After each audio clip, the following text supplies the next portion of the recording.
I'm 30, so I guess it's all downhill from here. Does it look like the left side of my face is drooping? I feel like I might be having a stroke.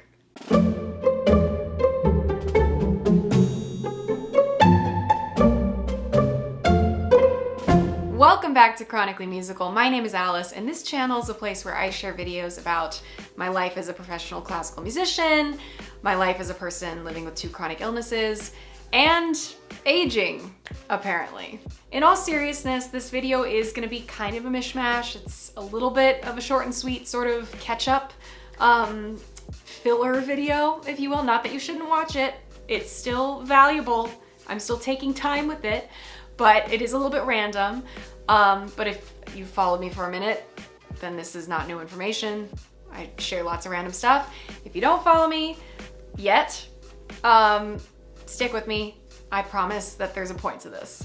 As a quick refresher, I have 2 official autoimmune diseases: undifferentiated connective tissue disease and ulcerative colitis, a form of inflammatory bowel disease. However, I did just find out, a little cherry on top, a couple weeks ago, I have positive Sjogren's markers.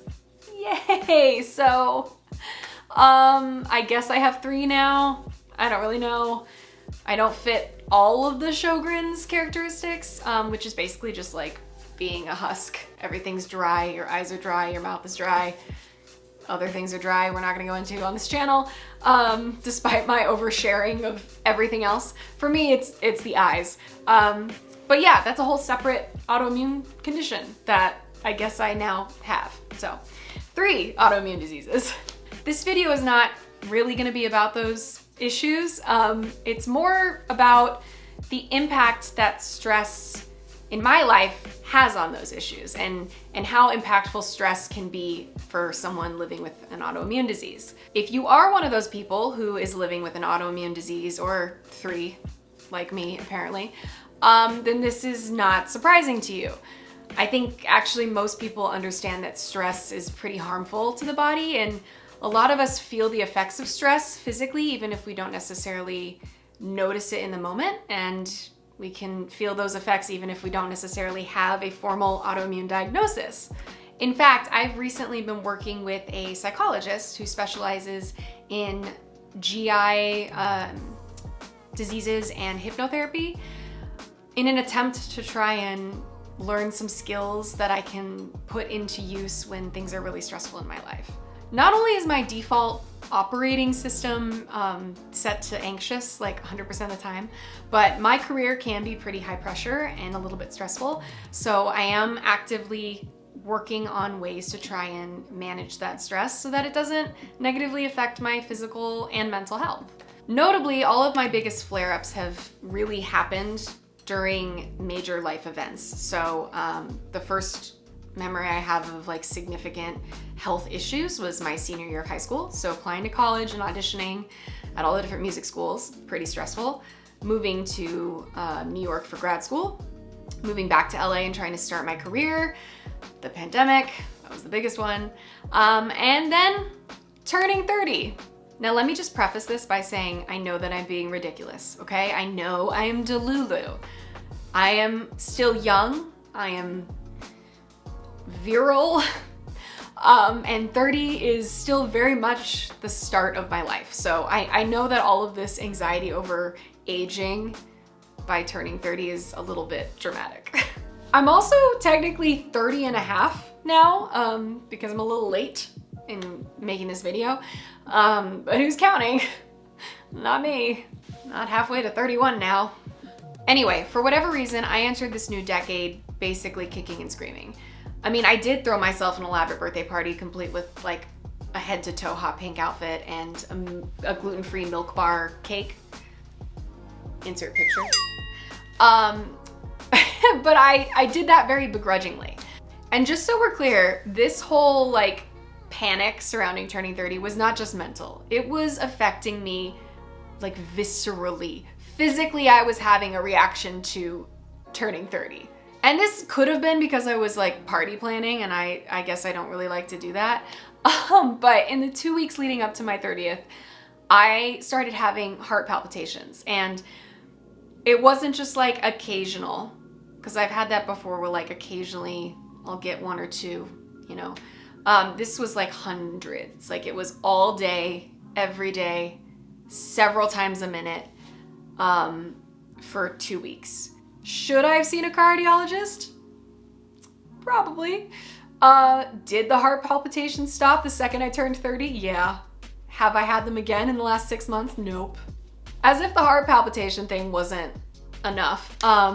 My calprotectin levels were also elevated, which was kind of a bummer because I've been in endoscopic remission for going on 2 years now. For those who don't know, calprotectin is, or calprotectin test rather, is a stool test that measures inflammation in your poop, basically.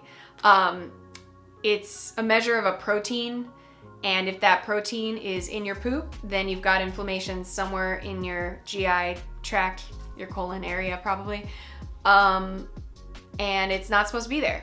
Like I said, I've been in endoscopic remission for a bit now, thanks to really the power of Remicade and stress management and oral mesalamine and mesalamine rectal suppositories, which that is a lot of stuff, but you know.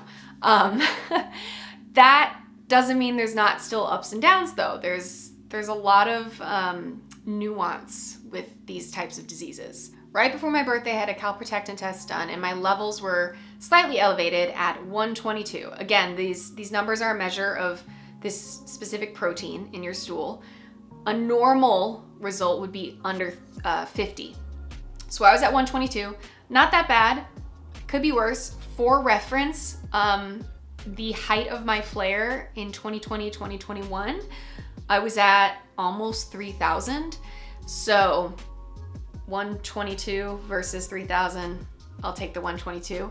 But still, you know, it's important to get these things under control before they get out of hand, because it's really hard to come down from 3,000. That took like over a year to kind of get back down to normal. But it could be thousands times worse. Like literally, there are people that go so much higher than 3,000, which I can't even imagine. So it's all relative.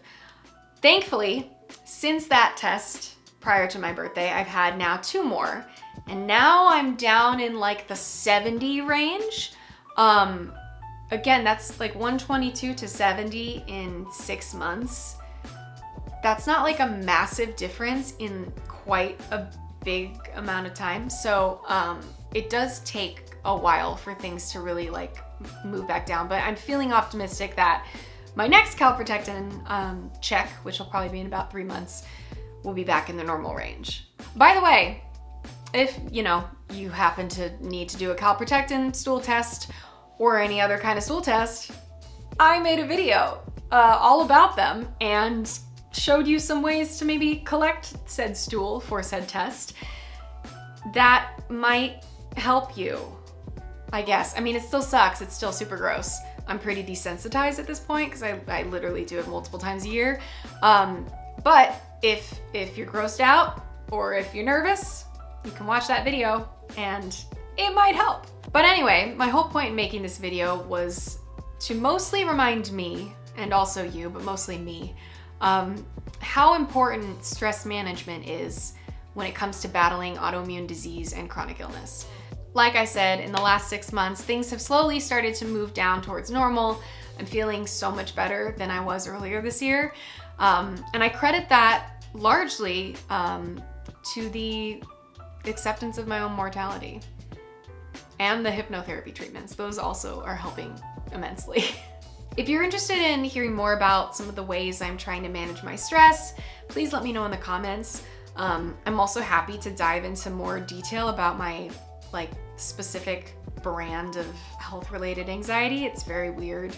And maybe talking about it will actually help me. So let me know in the comments.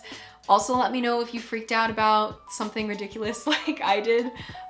Maybe you also started having little mini heart palpitation panic attacks at turning 30. I don't know. I did also take a pretty significant high stress orchestra audition in May, which is the month after my birthday. So that may have also affected things. I hope you enjoyed this kind of random, chaotic video. I just like to say I'm so happy to be back making videos on YouTube.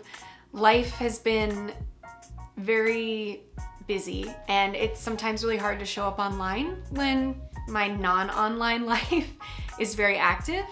But I'm kind of missing this creative outlet, and so I'm really hoping to show up and be more consistent on here. If you haven't followed my channel, please consider doing it. I promise I won't like spam you, because obviously I post like 3 videos a year. But it really just means a lot to me, and I so appreciate all of your comments. Even if I don't get back to you right away, I do read them. I just can't always respond to them in the moment. So thank you in advance for leaving a comment.